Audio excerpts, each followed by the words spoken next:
Cristo. Por eso Pablo se levanta y le dice, mira, yo no tengo que enseñarle a ustedes esto otra vez, porque en boca del Señor ya ustedes lo aprendieron. El Señor mismo, Jesucristo, enseñó cuáles serían los parámetros o acontecimientos que sucederían antes de que venga el anticristo. Amén. Noten que antes de que venga la segunda venida de Cristo, primero tiene que manifestarse el hombre inicuo. Pero antes de que el hombre inicuo se manifieste, alguien tiene que ser quitado de en medio. Ese alguien es el Espíritu Santo y la iglesia del Señor. Amén. Es ahí donde nosotros entonces apuntamos y le decimos a la iglesia no pasará por la gran tribulación. Amén. La iglesia será arrebatada antes de que el anticristo impere, antes de que el anticristo gobierne, porque ahora mismo la oposición más grande que tiene el anticristo es la iglesia del Señor.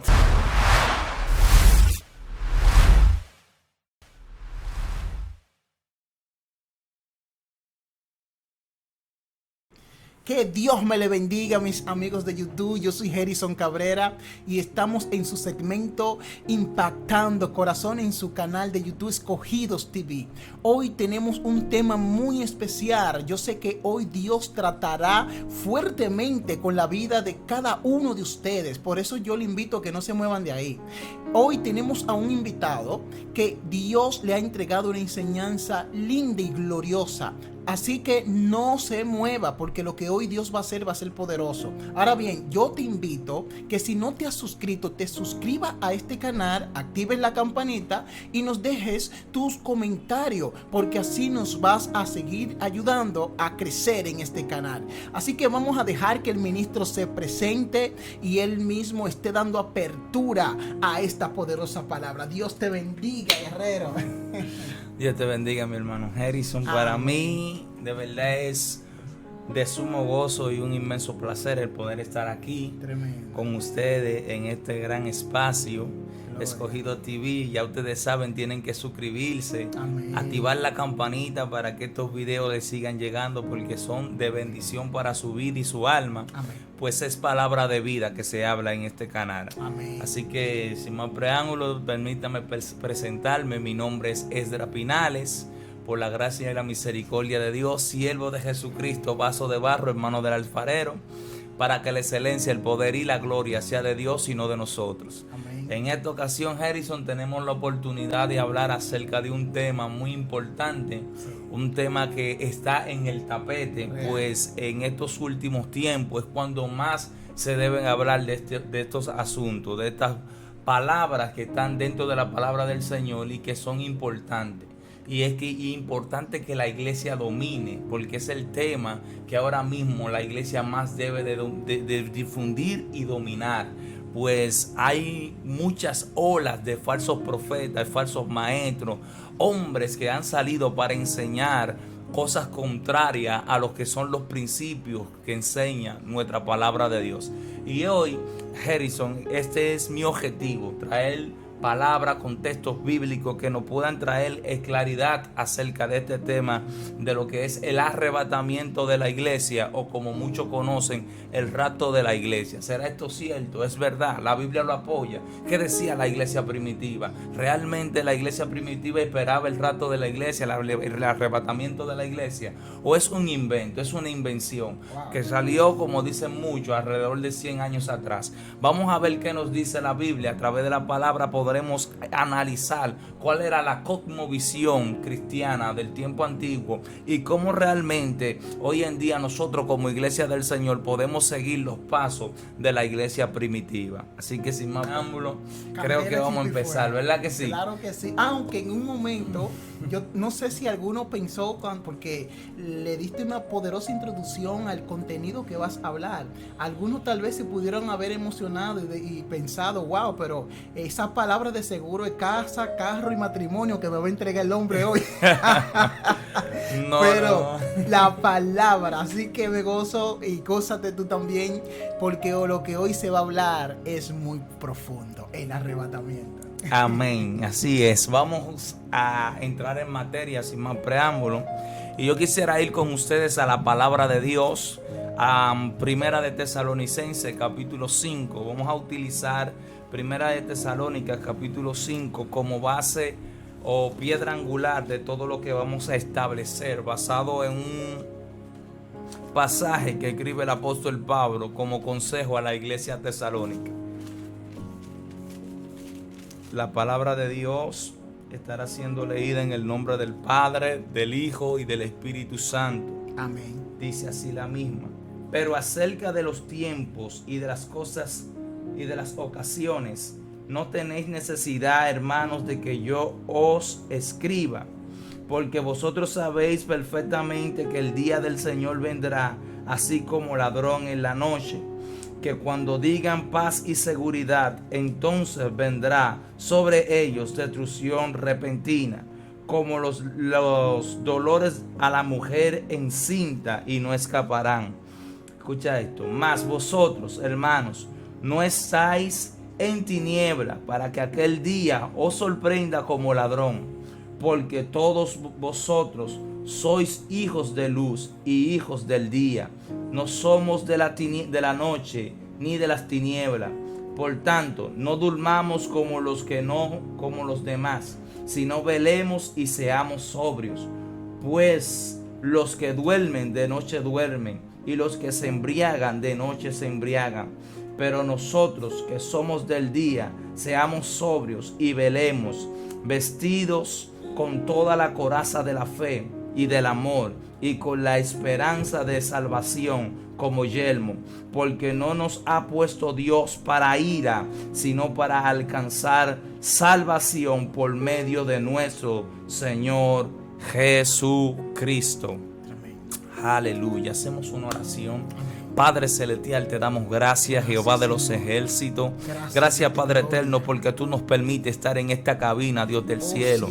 Padre, y el poder, Padre eterno, compartir la palabra hoy es un privilegio para nosotros. El poder levantar nuestras manos, nuestra voz, Señor, y a través de estas redes sociales poder bendecir el corazón de muchas vidas que han de escuchar tu palabra. Yo te pido, Espíritu Santo de Dios, que como instrumento tuyo, Dios mío, tú me llenes de tu unción, de tu presencia. Padre, me dirijas en todo, Espíritu Santo de Dios, que lo que salga por mi boca, Dios mío, sea palabra tuya y no de hombre. Que lo que salga, Dios mío, por mi boca sea para bendición, Padre eterno, Jehová de los ejércitos. Háblame, Dios mío, habla mi vida, habla, Dios del cielo, a las personas que van a escuchar tu palabra. Es tu palabra que ellos quieren oír, no palabras de hombre. Por lo tanto, nos encomendamos a ti y creemos, Jehová, que tú harás conforme a tu voluntad. Tu palabra, Dios mío, más que nada es el pan para el hambriento, el agua para el sediento y lumbrera para aquellos que están en oscuridad. En el nombre de Jesús. Amén. Amén. Y amén. Bien, Harrison, quisiera empezar hablando y definiendo un poco la cultura del arrebatamiento de la iglesia, o como muchos la conocen, el rapto de la iglesia, de una manera un poquito no tanto histórica, sino más bien en cuanto a sus definiciones, realmente a la profundidad de la palabra. ¿Qué significa la palabra rapto? La palabra rapto podría encontrarse en la Biblia. Es posible que dentro del Nuevo Testamento esté centralmente escrito esta palabra. Bien, pues lo primero que quisiera decir es que la palabra rapto como tal no existe en la palabra de Dios. Ni siquiera era un concepto que la iglesia primitiva o la primera iglesia del Señor Jesucristo en los tiempos antiguos utilizaba. En el tiempo antiguo no se utilizaba la palabra rapto para hablar acerca de esa gran experiencia que va a tener la iglesia del Señor Jesucristo. La idea que se utilizaba era la palabra griega parousia y también alpazo. Esta palabra la utiliza el apóstol Pablo en el libro del mismo capítulo, en el libro de Tesalónica, en el capítulo 4, cuando habla acerca del Señor, de la venida del Señor, cuando habla de que el Señor mismo con voz de mando, con trompeta de Dios descenderá del cielo.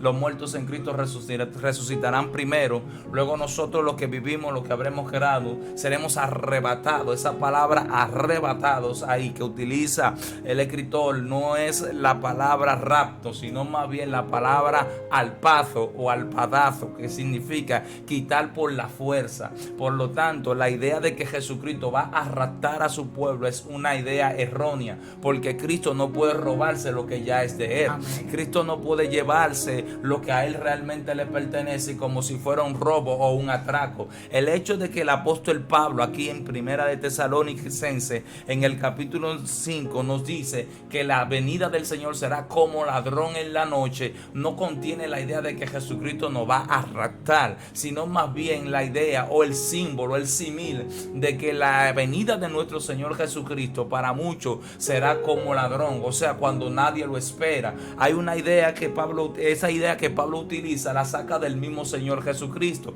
En el libro de Mateo, en el capítulo 24, a partir del versículo 36, cuando Jesucristo ya entra en detalle sobre lo que es la venida del Señor, sobre lo que será aquel momento, él dice: el día y la hora nadie sabe, el día en el que el Hijo del Hombre ha de venir, ni aun los ángeles del cielo conocen esta fecha, saben cuándo será este acontecimiento. Hay algo interesante, que dentro de esa exposición Jesucristo comienza a detallar cómo serán esos últimos tiempos, cómo serán esos días. Jesús dice: serán como en los días de Noé. La gente estará ajena de la voluntad del Señor, casándose, dándose en casamiento y cometiendo todo tipo de abluciones, ajeno de la voluntad del Señor, o sea, ajeno de la verdad de que un día aquel que dijo que vendrá, vendrá y no tardará. Y es lo que sucede hoy en día, es lo que estamos viendo, es lo que nuestros ojos están palpando, como las generaciones que hoy nos preceden, las generaciones que son parte de nosotros, Harrison, están tan envueltas en los deseos pasionales de la vida, en los deseos temporales de la vida, que no están enfocados que las señales que la Biblia un día dijo que se cumplirían ya son una manifestación. Son tiempos de cumplimiento profético, tiempos donde estamos viendo que la realidad que antes se predicaba hoy es palpable, hoy es tangible. Hoy usted la puede ver en las noticias, en la radio, puede verla en el periódico, en las redes sociales, por todos los lados hay una forma de comunicación que nos está diciendo que lo que Jesús dijo antes como palabra profética hoy es cumplimiento. Y lo estamos viviendo. Otra parte que Jesucristo toca ahí es que Él dice que aquel día será un día donde la gente va a estar totalmente envuelta en los designios temporales o las asignaciones temporales de la vida. Jesucristo dijo: van a estar dos en un molino, pero los dos no estarán enfocados. Uno será tomado y el otro será dejado. Estarán dos en el campo. O sea, estarán dos trabajando, envueltos en sus quehaceres, envueltos en sus cosas pasajeras, en su vida cotidiana, envuelto en ese ambiente. Uno será tomado, pero el otro será dejado. Jesús está hablando de una realidad inminente, y es que aunque hay personas que cotidianamente viven su vida normal, hay gente que está conectada a la verdad del reino, de que un día Jesús dijo que vendría y vendrá, y que lo que Él dijo se va a cumplir, porque Él no es hijo de hombre para mentir, ni hombre para arrepentirse. Hay algo interesante, y es que cuando Jesús sigue hablando, entonces Jesús utiliza el mismo símil. Él dice: como un padre de familia que prepara su casa, se acuesta de noche a dormir, y lo menos es que él espera es que un ladrón vaya y visite su casa.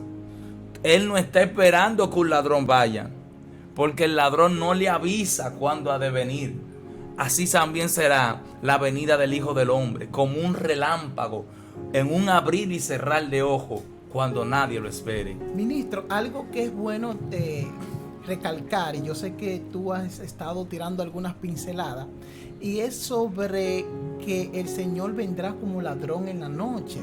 Algunos piensan y creen que es de noche que Él va a venir, o como tú decías ahorita, como ladrón en la noche. O sea, algunos quieren conectar esta venida de Cristo como que va a ser en un estado que va a ser oscuro de noche, en la madrugada. Hay personas que no están durmiendo. Sería bueno que tú le desates y le aclares esa parte a algunos hermanos que aún ya están creyendo y no duermen porque no quieren que el maestro los sorprenda y ellos durmiendo.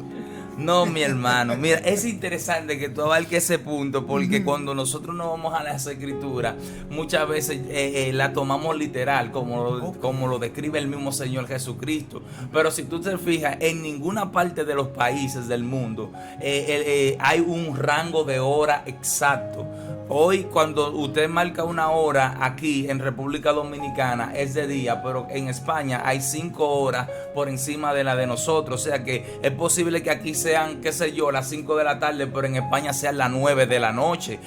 Otros países también que están por debajo del sol, que el sol no amanece como nos amanece a nosotros y no es normal. Es imposible que Jesús esté haciendo esta comparación como que en todos los lugares va a estar oscuro, sino más bien que a la hora de interpretar el texto tenemos que tener en cuenta dos cosas importantes. Lo que Pablo explica y expone y extiende desacado de la idea de Jesús. Jesús lo que está haciendo el símil de decir, será sorpresa, sorprenderá a muchos. La gente no va a estar esperando esto. La gente no sabrá que ese día yo vendré por mi pueblo. Pero dice Pablo aquí algo interesante, que a los cristianos, a los que son del Señor, a los que somos del día, aquel día no nos sorprenderá. ¿Por qué? Porque no andamos de noche, sino como de día.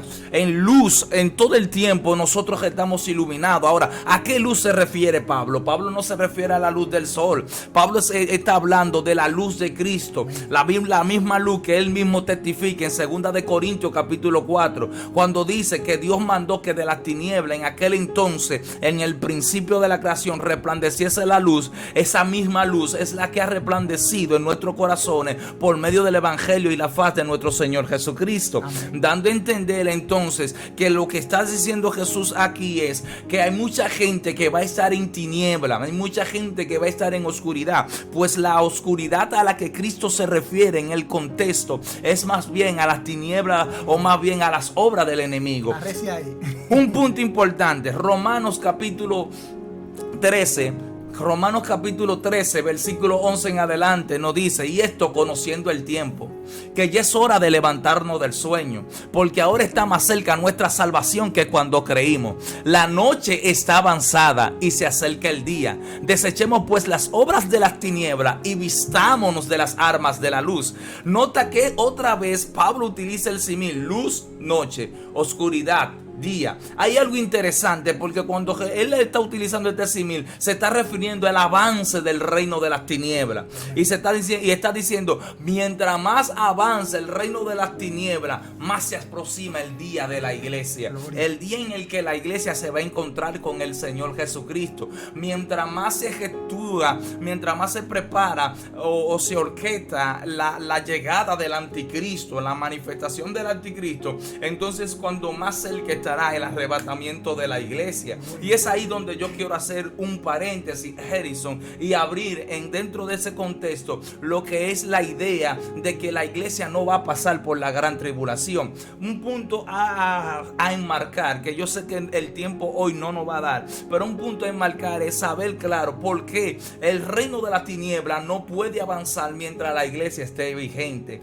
Porque la iglesia entra dentro de un plano que tiene que ver con lo que es Cristo. Recuérdate que la iglesia nace en Cristo. Amén. Y muere en Cristo. Amén. Porque la Biblia dice que Jesús es el autor y es el consumador de la fe. Amén. O sea, Jesús da nacimiento a la iglesia, a los que creen en su nombre, pero también es el que le pone punto y final a la iglesia. Hay algo que Pablo dice en Corintios capítulo 13. Dice, ahora permanece en la fe, la esperanza, el amor. Estos tres, pero el mayor de ellos es el amor. Porque en el reino de los cielos tú no vas a necesitar la fe. En el reino de los cielos tú no vas a necesitar la esperanza. Y si tú te fijas, tanto la palabra fe como esperanza están íntimamente relacionadas, pues vienen del mismo vocablo griego, pitis o epiteuos. Cuando tú te metes adentro de ese cognado, tienen prácticamente el mismo significado. Lo único que uno es esperar con paciencia y el otro es creer que aquello que espera lo vas a recibir. Amén. Dando a entender que ambas se compenetran entre sí y no pueden vivir separadas, pues son hermanas gemelas. Y cuando cuando tú te metes en esa profundidad, tú entiendes realmente el por qué el arrebatamiento de la iglesia tiene que darse mucho antes que venga la gran tribulación. Hay algo también que quiero enmarcar. No se puede confundir el arrebatamiento de la iglesia con la segunda venida.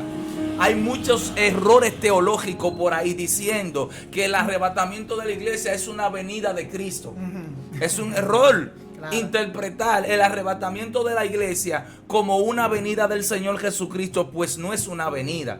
Nota algo que marca la venida de Jesucristo o la segunda venida de Cristo. En la segunda venida del Señor Jesucristo, Jesucristo pisará tierra. Amén. Establecerá un reino. Un reino prometido a la casa de Israel. Ese reino milenial del cual habla Isaías, del cual le prometió Dios al mismo salmista David, o a David como rey. Le dijo: yo te voy a dar un reino eterno, un reino que no tendrá fin, un reino que no tendrá límite. Ese reino prometido no es para la iglesia, es para la casa de Israel. Amén. Israel está esperando ese gobierno. Israel está esperando ese reinado. Y una de las razones por la cual Israel no creyó en Jesucristo en su primera venida fue porque ellos estaban confundiendo la venida del Mesías en primera ocasión como la venida donde él iba a instaurar aquel reino prometido. Y por eso ellos están todavía esperando a su Mesías, porque el que vino a establecer un reino espiritual. Aleluya.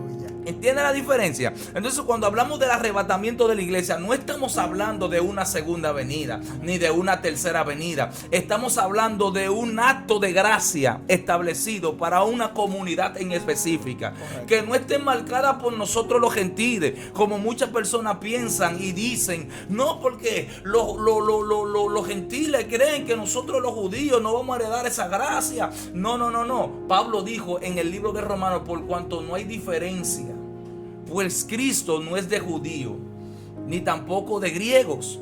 El amor de Jesucristo rompió la barrera. Efesios capítulo 2, capítulo 3. Cuando tú te metes en Efesios capítulo 2, capítulo 3, la Biblia dice claramente que Cristo viene a través de Él mismo y a través de los santos profetas y los apóstoles, y rompe la barrera que hacía división entre judíos y gentiles, para hacer de ellos un solo pueblo y una sola congregación. Esa palabra ahí nos dice claramente el por qué Pablo se detiene en la carta a los romanos a dedicar 3 capítulos.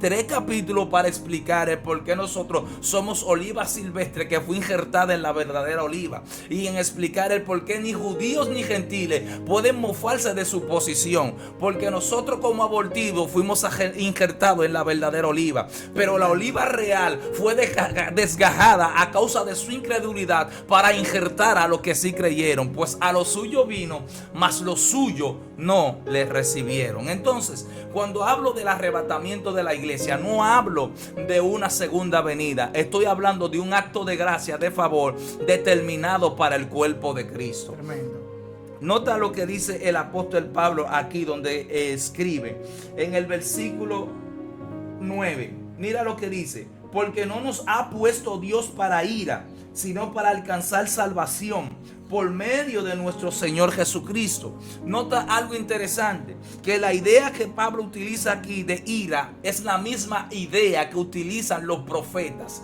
que profetizan acerca del día de la ira del Señor, empezando desde Joel o empezando desde Osea, de donde cualquiera de los profetas que tú utilices para hablar acerca del día de la ira de Jehová, es la misma idea cognada del hebreo traducida al griego. Es la misma idea que te dice a ti que esa ira de la que hablan los profetas que vendrá en los postreros tiempos, la iglesia no está puesta para ella. Tremendo. La Biblia dice claramente aquí: Dios no nos ha puesto para ira, sino para alcanzar salvación por medio de nuestro Señor Jesucristo. Hay un medio, hay un vehículo, hay una vía, hay una razón por la cual la iglesia no va a pasar por ese gran día, día de ira, día temible, día terrible, día de angustia para Jacob. Hay algo que yo quiero también que tú veas. Vamos a Jeremías capítulo 30. Jeremías capítulo 30.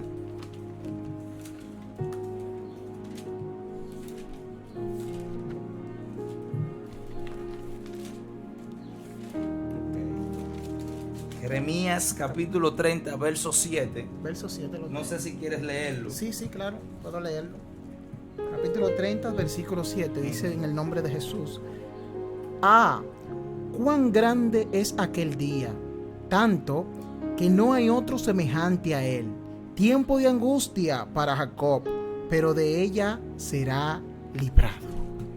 Nota cómo Jeremías habla de aquel gran día de los últimos tiempos, hablando tocante a la gran tribulación. Nota que él está diciendo para quién específicamente será ese día y cómo será ese día. Jeremías dice que será gran día, día de angustia, pero dice para quién es. Para Jacob. Cuando dice para Jacob, todos sabemos que ya Jacob ha muerto y que en tiempo futuro, para estos tiempos que vienen, Jacob no estará vivo. Entonces, cuando se refiere Jeremías en palabra profética a Jacob, se está hablando del linaje de él, se está hablando del pueblo de Israel. Entonces, Dios le está diciendo que Dios librará a su pueblo Israel, no en el arrebatamiento de la iglesia, porque para tú ser librado de la gran tribulación tienes que haber creído en el Señor Jesucristo. Tienes que haber confesado su nombre y debes haber aceptado el rescate y la redención que él brinda. Nota que te dice aquí: en aquel día Jehová mismo librará a su pueblo. Hay una agenda totalmente establecida para el pueblo de Israel que difiere de la agenda que está establecida para la iglesia del Señor. Pablo dice: ese día de ira, ese día de angustia para Jacob no es para la iglesia. Es un día diseñado para el pueblo de Israel, y es un día que Israel no va a poder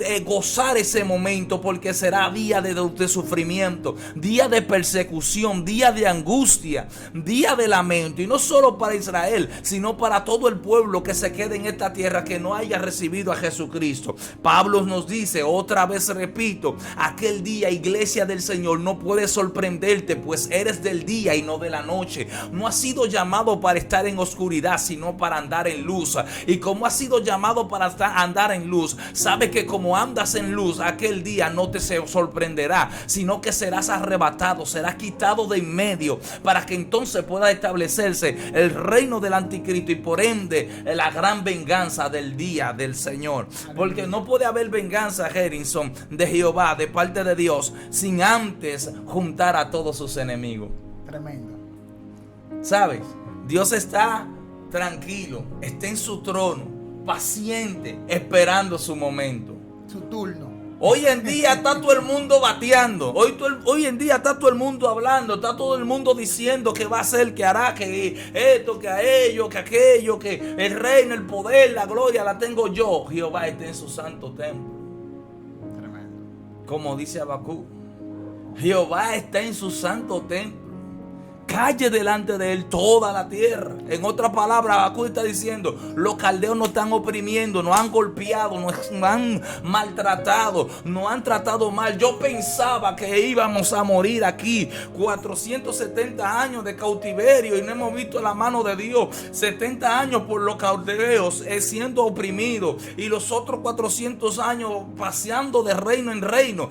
Pero Dios dice, le muestra su gloria a Habacuc y le dice: mira, la gloria mía vendrá desde Parán, y desde Tamán será mi mano. Mi gloria cubrirá los cielos, la tierra se rellenará de mi alabanza, el resplandor que saldrá de mi mano será como la luz. Gloria a Dios.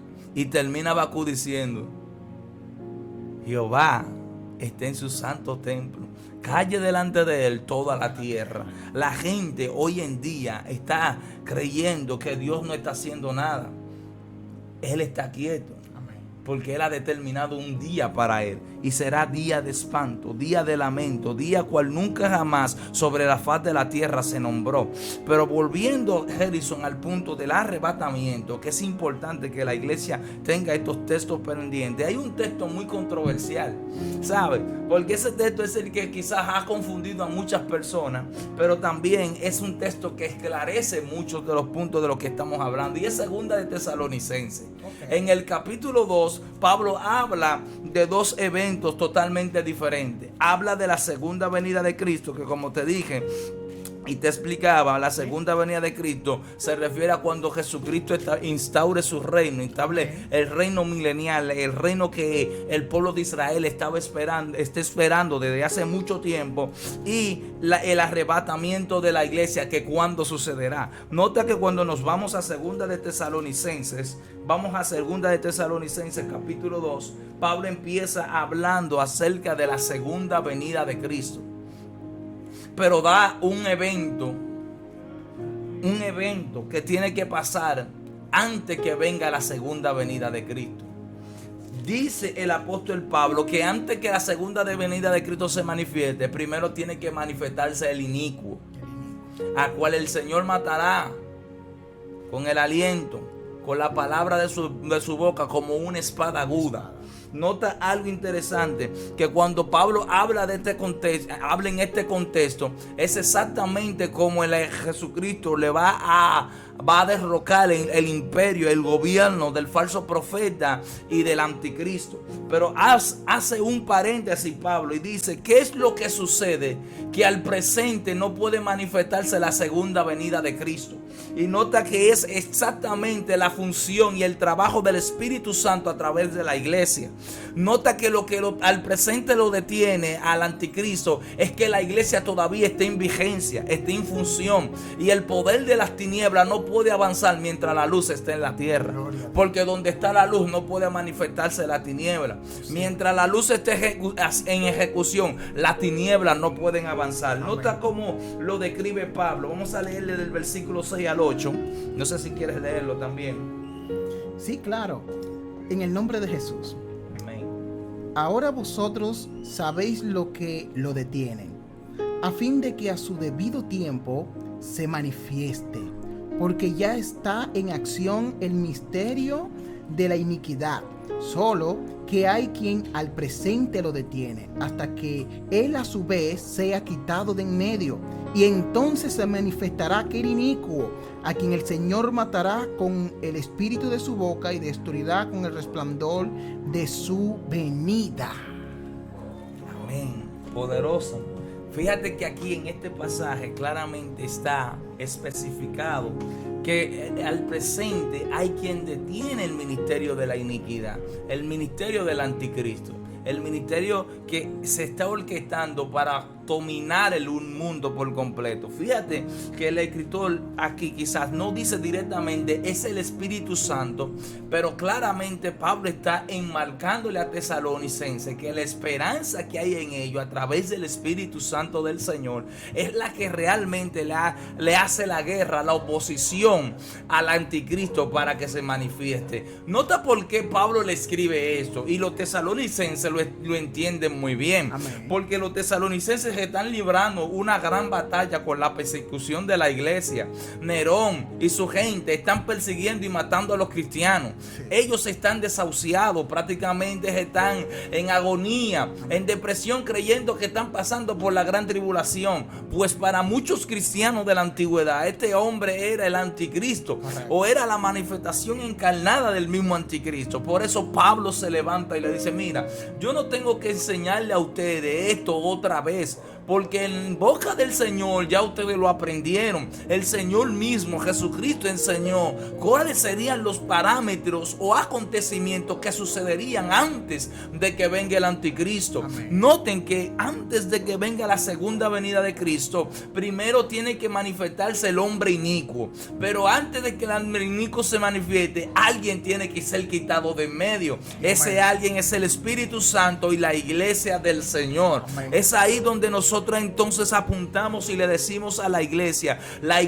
no pasará por la gran tribulación. Amén. La iglesia será arrebatada antes de que el anticristo impere, antes de que el anticristo gobierne, porque ahora mismo la oposición más grande que tiene el anticristo es la iglesia del Señor. El anticristo es un rey que vendrá contra todos los valores y principios morales que Dios ha establecido a través de su palabra. Él es antifamilia. Por lo tanto, la iglesia le hace oposición, pues la iglesia mantiene vivos los valores y el sentido moral que Dios ha dejado dictado a través de su palabra. Es por eso que la Biblia dice claramente que aunque Dios dijo varón y hembra, el diablo quiere instituir hombre con hombre y mujeres con mujeres. Y dice la escritura que la ira de Dios entonces desde los cielos se revela contra toda esa impiedad e injusticia de los hombres que con el engaño, con la mentira detienen la verdad de Dios. Nota que en la palabra de Dios aquí en Romanos capítulo 1, el apóstol Pablo está hablando de la condición de los hombres al inclinarse a ese designio pasional de la carne, guiado por un espíritu de engaño que es el anticristo. Por eso es que el mismo Daniel dice que el anticristo será homosexual. Libro de Daniel, cuando tú te metes en el capítulo 11 a la altura del versículo 31 al 37, en las descripciones que da acerca del anticristo, una de las características que dice Daniel es que no tendrá afecto hacia las mujeres, pues será un hombre que lleno de maldad, lleno de engaño, lleno de ira y de odio contra el Dios de su padre, y contra el Dios de su padre no hará caso. Y si Dios instituyó la familia, él es antifamilia. Tremendo. Nota que Pablo aquí nos dice: al presente hay quien lo detiene. Mientras el Espíritu Santo esté trabajando con la iglesia dentro del plano salvífico, dentro del plano de la salvación, el anticristo no puede manifestarse, porque la iglesia es un poder. Recuérdate lo que Jesucristo le dijo a los discípulos: las puertas del Hades no prevalecerán contra la iglesia. Mateo 16:16. Lo que le está diciendo la escritura, lo que le está diciendo Jesucristo a los discípulos es: la iglesia es el poder que frena el infierno. Es el poder que frena al diablo. Es el poder que detiene la agenda del diablo y establece la agenda de Dios. Cuando la agenda de Dios sea cumplida, nota que Pablo dice: hay un tiempo definido. Hay un tiempo definido para el anticristo manifestarse. Cuando llegue su tiempo, porque ahora este es el tiempo de gracia, este es el tiempo de los gentiles, este es un tiempo especial, un tiempo donde Dios cierra la agenda para abrir una agenda de gracia para aquellos que quieran creer en el nombre del Señor Jesucristo. Así que si tú todavía no has dado el paso, escucha este mensaje y acércate al Señor, porque todavía hay oportunidad para ti. Note algo interesante, que aquí el escritor dice: al presente, hasta que en su debido tiempo sea manifiesto. En su debido tiempo, o sea, hay un tiempo definido. Vamos a ver qué dice la escritura tocante a este punto y tocante al punto del cual venimos tratando, que es el arrebatamiento. En el capítulo 4, Harrison, quiero que me leas este pasaje. Mira lo que dice la escritura. ¿Cómo será ese momento? ¿Cómo será ese gran día? ¿Cómo será ese gran encuentro, el reencuentro de la iglesia con su amado? A partir del versículo 13. El versículo 15, léelo. Del 15.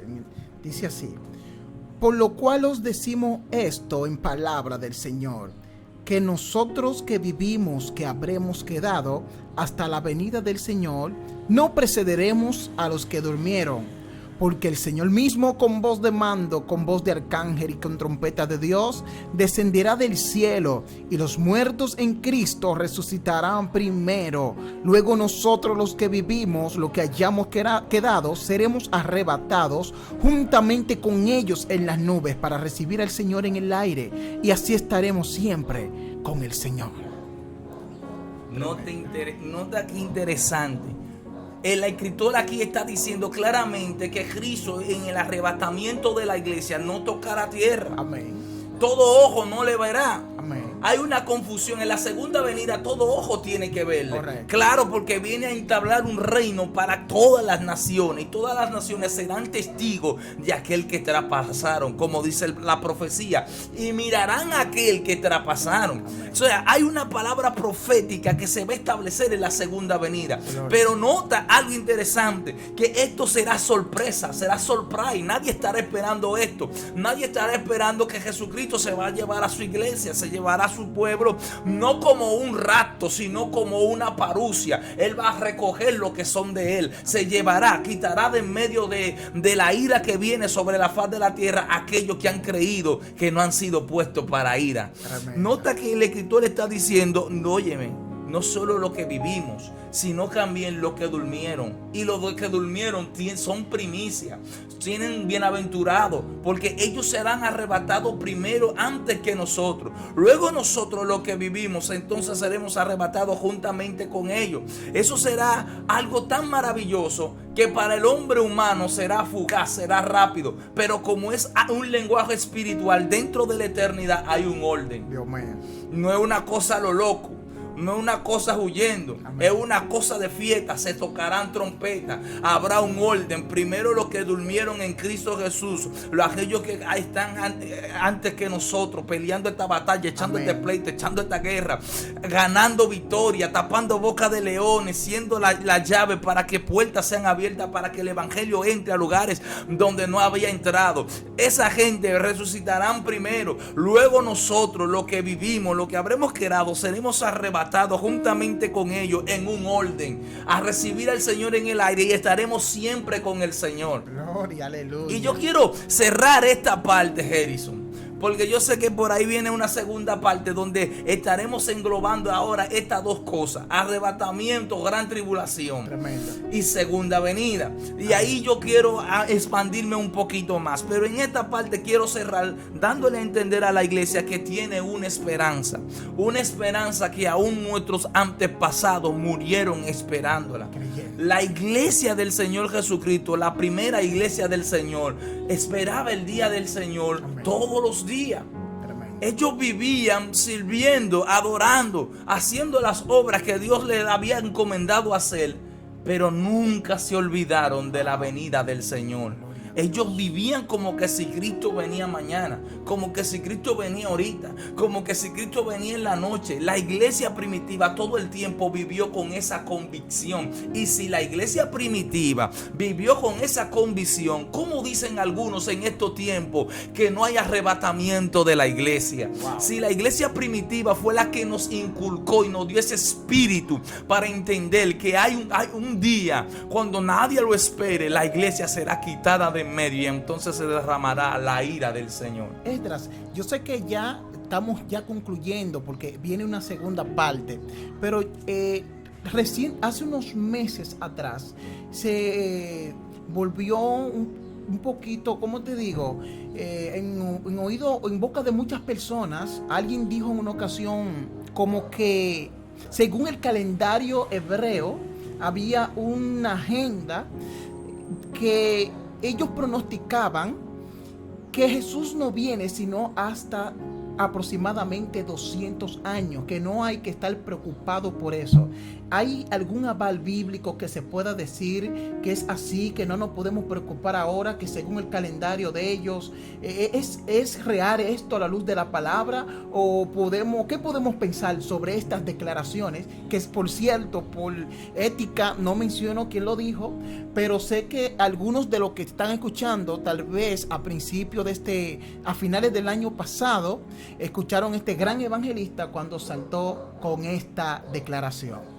Nota que esa declaración es tan antibíblica como que tú le digas al Señor que Él es el mentiroso y que el evangelista es que tiene la verdad. Dios mío. Porque el mismo Señor Jesucristo dijo en el libro de Mateo capítulo 24 que el día y la hora nadie lo sabe, ni aun los ángeles del cielo conocen. Mateo 24:36. A partir del versículo 36, como te dije, es que Jesucristo se adentra en estos acontecimientos tan importantes y enmarca a la iglesia dentro de un espasmo de estar a la expectativa todo el tiempo, espasmado, esperando, expectante, esperando ese momento. Le dice: velen y oren.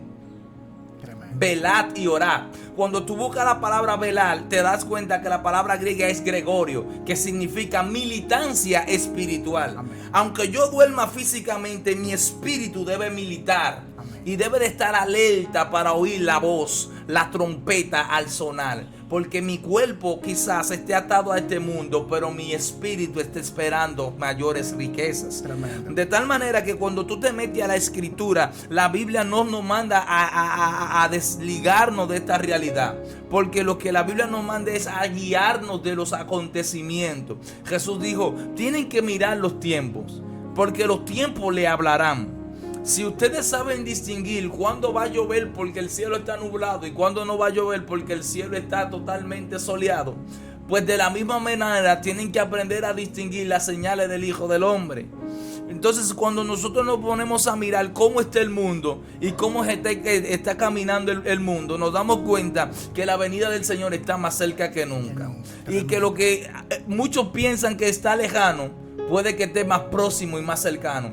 Recuérdate que el apóstol Pablo, dirigido por el Espíritu, aquí en Tesalonicenses 5, dice que cuando se diga paz y seguridad, entonces vendrá la destrucción repentina sobre ellos. O sea, mientras más seguridad el mundo te esté brindando, que Cristo viene en 200 años, que viene en 500, que yo no sé si viene en 1000 años más, mientras el mundo te brinda más seguridad terrestre, la venida del Señor está próxima a la esquina. Gloria a Dios. Porque te está diciendo, mientras el mundo te siga ofreciendo paz, es porque realmente vendrá la destrucción repentina. Tremendo. Cuando ellos no se le esperen. Muy fuerte. No hay quietud en esto. Así que, iglesia, mantente alerta, mantente despierto en el espíritu y mantente velando y orando, porque tú no sabes en qué momento vendrá la venida de nuestro Señor. Tremendo lo que Dios ha estado hablando en esta poderosa enseñanza a través de nuestro hermano evangelista, maestro Esdras Pinales. Sabemos que vamos a tener que tener una segunda, tal vez tercera, y otras partes donde podamos desarrollar este tipo de temas escatológicos que son de suma importancia para el pueblo en general, no solamente para el pueblo cristiano, sino para ti, amigo, que estás mirando, que necesitas entender que Dios te está llamando porque Él quiere que también tú te salves.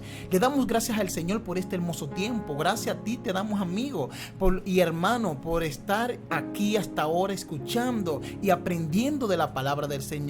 Estuvo contigo tu hermano Harrison Cabrera y tu hermano Esdras Pinales, y hoy nos despedimos gozoso en la presencia del Señor y esperamos verte en otro segmento. Que Dios te bendiga y nos vemos en una próxima. Bye bye.